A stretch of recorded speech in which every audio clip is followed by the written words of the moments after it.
नमस्कार बच्चों, good morning.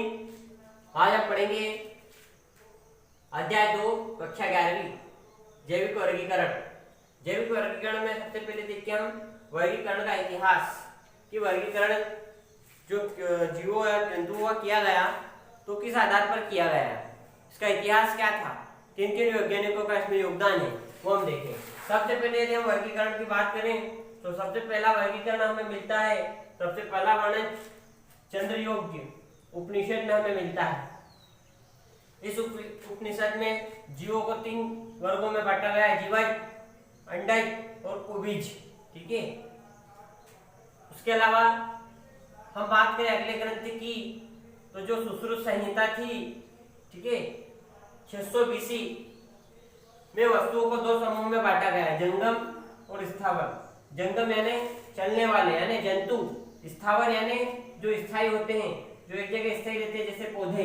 ठीक है। इस प्रकार से 2 कैटेगरी में बांटा गया सुश्रुत संहिता में। उसके बाद यदि हम देखें तो हिप्पोक्रेटस, ठीक है, हिप्पोक्रेटस एवं अरस्तु ने इन्होंने जीवधारियों को 2 समूह में बांटा, जंतु और पादप में वर्गीकृत किया। उसके बाद देखें तो अरस्तु ने जंतु को 2 श्रेणियों में बांटा। ठीक है।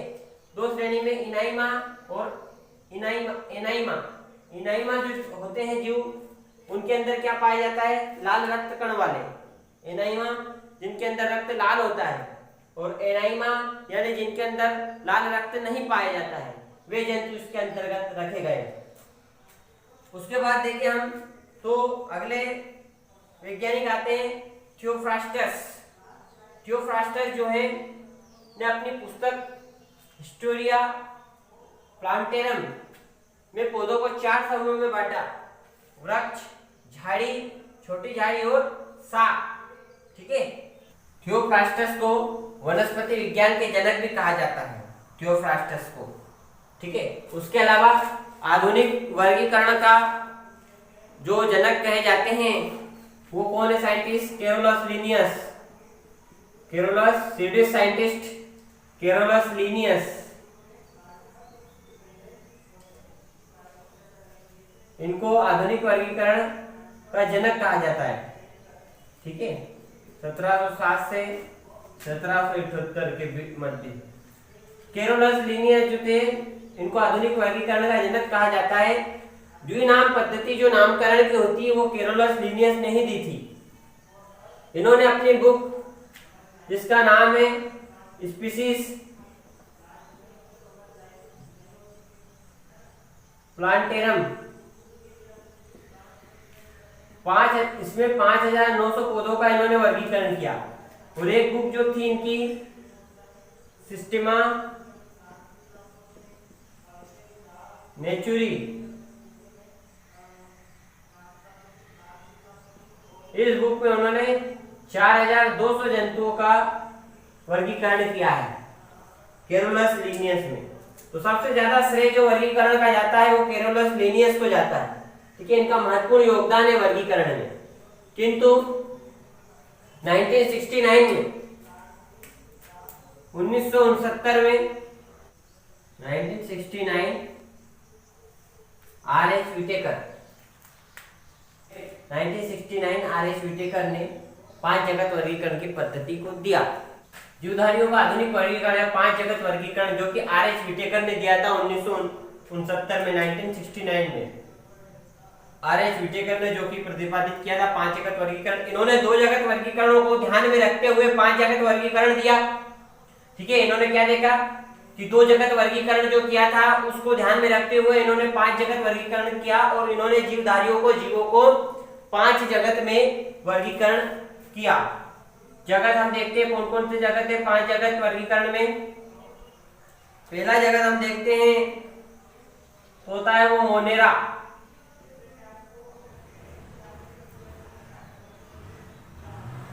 दूसरा जगत हम देखते हैं मोनेरा के बाद प्रोटिस्टा।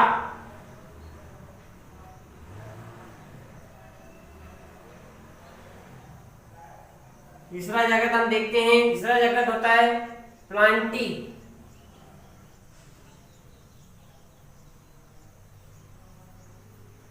या उसको पादप जगत कहते हैं। सारे पादप इसमें आते हैं। चौथा होता है फंजाई, कवक, कवक या फंजाई।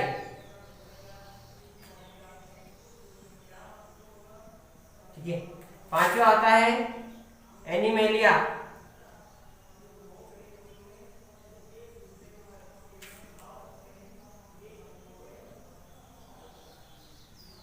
इस प्रकार से ये 5 जगत आर एस विटेकर ने दी हैं जीवों के।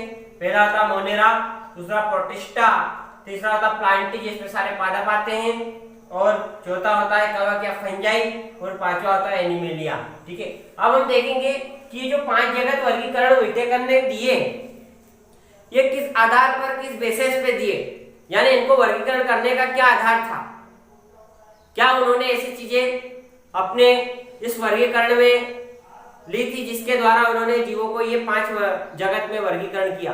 अब हम देखते हैं कि 5 जगत वर्गीकरण को वर्गीकृत करने के आधार क्या है। ठीक है, किस आधार पर उनको वर्गीकृत किया गया। अब 5 जगत वर्गीकरण जो है वो निम्नलिखित लक्षणों को ध्यान में रखकर उसका आधार पर वर्गीकरण किया गया है। ठीक है, बहुत सारे लक्षण। लक्षण पहला, कोशिकीय संगठन प्रोकैरियोटिक या यूकैरियोटिक, प्रोकैरियोट्स या यूकैरियोट्स के आधार पर सबसे पहले क्या देखा कि जीव उत्पन्न कहां से होता है। हर जीव के अंदर कोशिकीय संगठन पाए जाते हैं, हर जीव कोशिका से बना हुआ है। तो आर एस विटेकर ने सबसे पहले जीव को उसकी कोशिकीय अवस्था में ही देखा कि वो प्रोकैरियोटिक है या यूकैरियोटिक है। ठीक है, प्रोकैरियोटिक यूकैरियोटिक आप समझते हो। प्रोकैरियोटिक केंद्रक भी ऐसा ही भरा हुआ होता है। ठीक है, बिना किसी केंद्रक झिल्ली के द्वारा, बिना किसी केंद्रक झिल्ली युक्त होता है प्रोकैरियोटिक। यूकैरियोटिक कोशिका जो होती है वो एक विकसित कोशिका कह सकते हैं। उसके अंदर सारे जो अंगक पाए जाते हैं, जैसे कोशिका के अंदर बहुत सारे अंगक होते हैं, माइटोकॉन्ड्रिया, राइबोसोम, लाइसोसोम, केंद्रक। ठीक है, तो ये सारे अंग जो होते हैं वो यूकैरियोटिक कोशिका में झिल्ली युक्त होते हैं। ठीक है, दोहरी झिल्ली युक्त पाए जाते हैं। ठीक है, तो यूकैरियोटिक प्रोकैरियोटिक से ही उन्होंने सबसे पहले जीवों को देखा, यानी यहीं से अलग कर दिया। उसके बाद दूसरा हिस्सा देखा उन्होंने एक कोशिकीय और बहुकोशिकीय। अब एक कोशिकीय है कि बहुकोशिकीय, फिर उसको अलग कर दिया इस आधार पे। फिर देखा उन्होंने क्या पोषण प्राप्त करने की विधियां क्या क्या है इनमें, यानी कैसे वो भोजन को ग्रहण करते हैं, क्या स्वपोषी है यानी अपना भोजन स्वयं बनाते हैं, अथवा विषमपोषी या अपने भोजन के लिए किसी दूसरे जीवों पर वो आश्रित रहते हैं। यहाँ से भी उन्होंने उसको अलग कर दिया जीवों को। यहाँ से भी उन्होंने अलग अलग श्रेणियों में बांटा। फिर देखा गया जीवन शैली क्या है उनकी, ये उत्पादक है क्या जो अपना भोजन स्वयं बनाते हैं क्या, या उपभोक्ता है जो कि उत्पादकों को खाते हैं, या फिर अपघटक है जो कि इन दोनों को मृत्यु हो जाने पर उनको सड़ा गलाकर उनको विघटित कर देते हैं। तो इस प्रकार से ये 4 पॉइंटों के आधार पर, ये 4 लक्षणों के आधार पर उन्होंने जीवों को 5 जगत के वर्गीकरण में वर्गीकरण किया। उनका 5 जगत में उनका जीवों का वर्गीकरण किया। ठीक है, हम आगे देखते हैं 5 जगत वर्गीकरण के लाभ एवं 5 जगत वर्गीकरण की हानियां। क्या क्या लाभ है, 5 जगत वर्गीकरण से हमें क्या लाभ प्राप्त हुए, 5 जगत वर्गीकरण से हमें क्या हानियां प्राप्त हुई, ये हम देखते हैं। ठीक है, अब हम देखते हैं 5 जगत वर्गीकरण के लाभ। यदि हम लाभ की बात करें 5 जगत वर्गीकरण से क्या लाभ है, तो इसमें पहला लाभ होता है इस वर्गीकरण में प्रोकैरियोटिक संरचना वाले सभी जीवों को एक ही जगत मोनेरा में रखा गया है। ठीक है, प्रोकैरियोटिक यानी सरल जीव, बहुत ही सरल जीव जो होते हैं उनको एक ही जगत में रखा गया है जिसका नाम है मोनेरा। ठीक है, और मोनेरा जगत में इसलिए इनको रखा गया क्योंकि इनका कोशिकीय संगठन, प्रकारात्मक संरचना, शारीरिक संरचना जो है, प्रजनन, ये सारी चीजें क्या होती है, अलग होती है, अलग तरीके से प्रजनन करते हैं, इनका शारीरिक संगठन अलग होता है। ठीक है, इसलिए इनको एक अलग समूह मोनेरा में रखा गया। उसके बाद में यदि हम दूसरा देखें तो इसमें यूग्लिना को अलग प्रोटिस्टा में सम्मिलित किया गया, क्योंकि ये जो यूग्लिना है ये पौधे तथा जंतु दोनों के गुणों को प्रदर्शित करता है। ठीक है, उसके बाद यदि हम अगला देखें तो इस जगत में एक कोशिकीय और बहुकोशिकीय जीव को अलग समूह में रखा गया। ठीक है, इसमें क्या हुआ कि एक कोशिकीय बहुकोशिकीय को अलग कर दिया 5 जगत वर्गीकरण में। उसके अलावा यदि अगला पॉइंट देखें तो इस वर्गीकरण में कवकों को पृथक जगत में रखा गया, क्योंकि कवकों का जो शारीरिक संगठन है, इनकी अपनी एक रासायनिक प्रक्रिया होती है, एक जैविक रासायनिक प्रक्रिया होती है। ठीक है, कवकों की अपनी एक अलग प्रक्रिया होती है, इसलिए इनको भी क्या क्या किया गया, एक अलग वर्ग में रखा गया, फंजाई में। इसके अलावा यदि हम अगला देखें, यह वर्गीकरण कोशिका की जटिलता, शरीर संगठन और पोषण विधि पर आधारित है। इसलिए यह वर्गीकरण क्या है, कोशिका की जटिलता, शरीर संगठन और पोषण विधि पर आधारित है, विकास के सही क्रम को प्रदर्शित करता है। उसके अलावा यदि हम अगले पॉइंट और भी देखें तो इसमें विषम पोषित, स्वपोषित जीवों को भी अलग अलग रखा गया है। ठीक है, पोषण विधि पर उनको, पोषण विधि के आधार पर उनको अलग अलग वर्गों में, अलग अलग जगत में रखा गया है। इसलिए 5 जगत वर्गीकरण के बहुत लाभ है। ठीक है, इसके अलावा 5 जगत वर्गीकरण में कुछ कमियां भी हैं, उन कमियों को हम देखते हैं, क्या कमियां हैं इसमें 5 जगत वर्गीकरण में। इस वर्गीकरण की कमियां को देखें हम, तो पहली कमी होती है कि जो इसमें क्या किया कि एक कोशिकीय शैवालों को जगत प्रतिष्ठा में रखा गया, किंतु उनके समान बहुकोशिकीय शैवालों को जगत प्लांटी में रखा गया है। ठीक है, तो ये तर्क संगत नहीं है, क्योंकि दोनों को, एक कोशिकीय बहुकोशिकीय दोनों शैवालों को एक ही जगत में रखा जाना चाहिए था। दूसरा यदि हम देखें कमी, तो दूसरी कमी क्या है, दूसरी कमी ये है जगत प्रतिष्ठा में पाए जाने वाले जीवों में हमें कमी दिखाई देती है, क्योंकि जगत प्रतिष्ठा में औपंक कवक को भी रख दिया और युग्लिना को भी रख दिया, जो कि जंतु और पादप दोनों के गुण प्रदर्शित करता है युग्लिना, और औपंक कवक स्माइल माउंट को भी उसके अंदर रख दिया गया, जो कि एक कमी है इस वर्गीकरण की। तीसरा यदि हम देखें, के अलावा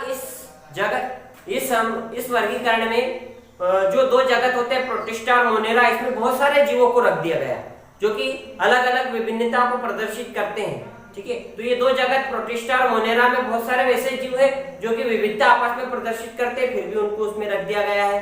ठीक है, उसके अलावा इस वर्गीकरण में वायरस के लिए, जीवाणु के लिए कोई भी जगह नहीं है। तो वायरस विषाणु के लिए, इस जगत में वायरस विषाणु के लिए कोई भी स्थान नहीं दिया गया, उनको इसमें नहीं रखा गया, एक ये भी बहुत बड़ी कमी है। इसके अलावा देखिए हम कि मोनेरा जगत को छोड़कर सारे जो जीव हैं वो बहुस्रोत भवी उत्पत्ति प्रदर्शित करते हैं, यानी अलग अलग जगह से उत्पत्ति उनकी प्रदर्शित होती, फिर भी उनको एक ही जगत में रखा गया है, जो कि सबसे बड़ी कमी है। इस प्रकार से 5 जगत वर्गीकरण की हमने कमियां देखी। ठीक है, और हमने आधुनिक वर्गीकरण जो कि 5 जगत वर्गीकरण को हमने देखा। ठीक है, बाकी जो चीजें बन गई है वो हम अगले लेक्चर में पूरी करेंगे। ठीक है, इस लेक्चर में आज हम इतना ही देखेंगे। थैंक यू, धन्यवाद।